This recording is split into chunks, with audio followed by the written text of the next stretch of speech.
So tonight, Vancouver falls from the ranks of the unbeaten in regulation. The Edmonton Oilers, on the other hand, shut out by Cam Talbot. He's come around like I said he would. The Oilers are for real, and I think the rest of the NHL is going to have to adjust a little bit. The Oilers are dangerous.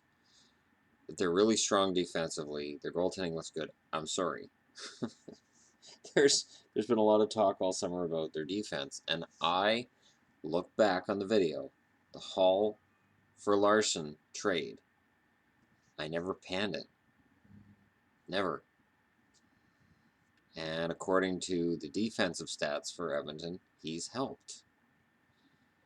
6 games into the season, they've got 5 wins, and he has helped. You can make comments about Griffin Reinhart, but Reinhart's in the minors as far as I know, and it doesn't matter. The fact is that Chris Russell has helped. He's apparently motivated, and Adam Larson has helped.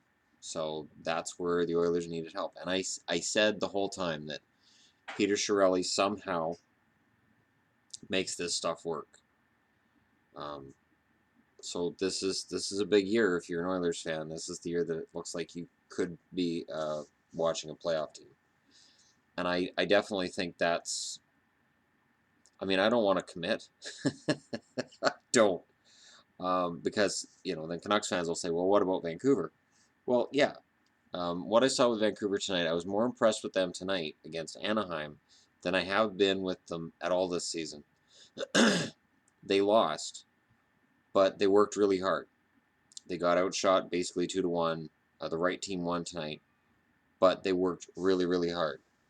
And as long as the Canucks work hard, I will cheer for them. Just a sec, I gotta message the girlfriend here. But, I really appreciate teams that have an effort. I can remember back to the 80s. You didn't measure the Canucks on whether or not they won or lost because they never won, but it was effort. And that's why guys like Garth Butcher and Doug Lidster were so beloved by the fan base, because they always worked really hard. Butcher especially. Butcher was always playing above his head. And I'm starting to see that with Spiza this year. So, you could look at tonight's game and go, oh, well, they played 6 games in 9 nights and find reasoning, and there may be the occasional person who would try to pin the loss on Miller. It wasn't Miller's fault, but there will be fans who say it was Miller's fault. Well, he allowed 4 goals and 37 shots. Therefore, they should have gone with Markstrom, but it was back-to-back nights. Markstrom played last night, so, and Markstrom, the cracks are there, and it's all part of the process with Vancouver, and that's how I see it. I'm excited by Bo Horvat's development, and I'm excited by the fact that Henrik Sedin, as of right now, has 975 points. That 1,000th point is going to happen for both Daniel and Henrik this year, and the fact that they will have scored a combined 2,000 points in the NHL, the only way that they don't make the Hall of Fame is if there's some kind of a fix in, because they are just leaps and bounds above most. And they've got a fantastic two-way game. So, 1,000 point scorers who have a really good two-way game, that's not common. And I'm glad Henrik's finally shooting the puck. It's about bloody time. I remember the year he got the Hart and the Art Ross, it was because Daniel was hurt. And Henrik scored 29, and that surprised people. And I thought, they're twin brothers, they're built exactly the same. Henrik can score, he's just used to passing. Henrik has a fantastic shot, a very deceptive wrist shot. And he just doesn't use it, because he's always looking to make a pass. Now, Louis Eriksson had 2 assists tonight, but Eriksson still doesn't have a goal. So, while Eriksson is struggling to find the net, Henrik has basically taken it on himself. And when he does that, he's pretty damned impressive. Um, I mean, yeah, there's fans of other teams that say whatever they want about the Sedins. I don't care. I think they're fantastic players, and I'm glad they're still Canucks. I'm glad they'll retire as Canucks. Um, it's a pretty major thing that's going on with Vancouver, and I only would hope that Horvat continues to develop, their defense finds some offense, because honestly, there's nothing being generated from that blue line right now when it comes to offense, and it's hurting them, and it's gonna bite them in the ass. I look at Hutton, hasn't been offensively what he can be. Edler has been struggling as well, and I just don't see the offense from the defense they need if they're gonna keep this up. Yeah, they've got 2 goals from their blue line, and they only had 17-0 last year. But you look, and hardly any of their defensemen have more than 1 point. And it's that kind of offense from the blue line that you can't win with that. You can't consistently win with that. You can go on a couple of weeks where you play really well, but man, it is really hard when all it takes is 2 or 3 guys getting shut down and your team's done. And the Canucks are almost at that point. If you shut down the Sedins and Horvat, you've pretty much got the Canucks done. So, be interesting to see what happens from here. But for Oilers fans, I believe this team is for real. I think Talbot's hitting his stride. I think the confidence is showing. Lucic took a really stupid penalty in this game against Winnipeg, the outdoor game today. But that's what Luch does. He takes stupid penalties. As long as Edmonton's penalty kill stays where it is, I think they're fine. It's a really good penalty kill, and the fact that Puljujärvi's on the PK, that's awesome. That'll win them some games. As long as they can kill those stupid penalties that Lucic takes, they're okay. When their PK dips and Lucic takes those stupid penalties, it's going to hurt them. But it's games like this today, the outdoor game against Winnipeg, by winning that, and it would have been easy for them to come out and lose it. I predicted they were going to lose it. I admit I was wrong. But winning games like that, that's the kind of thing that once March rolls around, they will look back on these games and say, that was when we knew we were turning it around. That was when we got our confidence. You can get rolling over an 82-game schedule, and if you can get your first 15, 20 games under your belt and you're still rolling, the sky is the limit for a team with Connor McDavid on it. It really is. So I am totally buying into Edmonton. I am not completely bought in with Vancouver, but I love the effort. The effort tonight was great. So Canuck fans, oh, you're always, doom and gloom. No, just admitting that a team that I cheer for is probably likely to lose.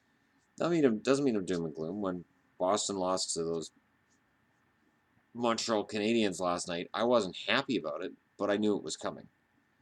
And there's a stat they just put up on Sportsnet. It took them 6 games to get their 5th win of the year. Previous years it was 13, 14, 16, and 12.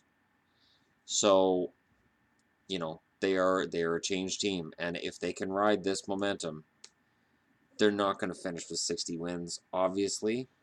But if they can hit 40, if they can hit 95 points, if they can get 90 and be knocking on the door for the playoffs, Edmonton will be on fire.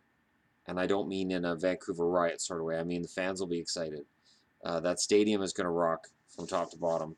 And it's a building block for the future. It's not as much about making the playoffs as it is about taking that step into respectability. Edmonton hasn't been respectable, and I think after what happened with Canadian franchises last year where they all missed the playoffs, the respectability has to come back. Absolutely has to come back. So we'll see what happens. Anyways, tell me, do you think the Oilers are for real? Is this for real? Is this sustainable? Canucks, the effort is there, even if the talent is lacking on the 3rd and 4th line, and it is. And I know if you're a huge Canuck fan, you might say, no, it isn't. But in terms of scoring talent, that 4th line is not going to get it done. I would be stunned if Burroughs is still a Canuck after the deadline. I think he's gone at the deadline. if not before that. And if he's a Canuck at the deadline, he's not a Canuck come next October. There's no chance. He's just it's just not there anymore. If Eriksson continues to find struggles scoring goals, do you pull him off that line? Do you put Hansen there? Or do you say, you know what? Henrik's got 3 goals. We're going to leave everything as it is. It might seem like, oh, leave it as it is, but do you? And if you're a Winnipeg fan, you look at that goose egg laid by Winnipeg today at home in a big outdoor game. Do you get concerned with that? So it's early in the season. It is still early. It's only October 23rd, but we're starting to get to the point in the schedule where the good and the bad are going to start to get separated a little bit. And some of the good teams that get off to the slow starts are going to pick it up. And that's part of the reason why, if you're a Calgary fan, the next game's against Chicago in Chicago. Oh, boy. So if you cheer for Calgary, I'm probably going to bet you guys are losing the next game. So my pick's probably going to be Chicago in that. You guys should be happy because every time I pick Calgary, they lose. But this could get really dark. I mean, this road trip coming up for Calgary, this is key. Because if you win one of your first 8 or 9 or 10 games, statistically, very little chance you make the playoffs. Very little chance. And considering the excitement in Calgary before the season started, that's rough. That is really, really rough. So in terms of Western Canada, Edmonton's in really good shape.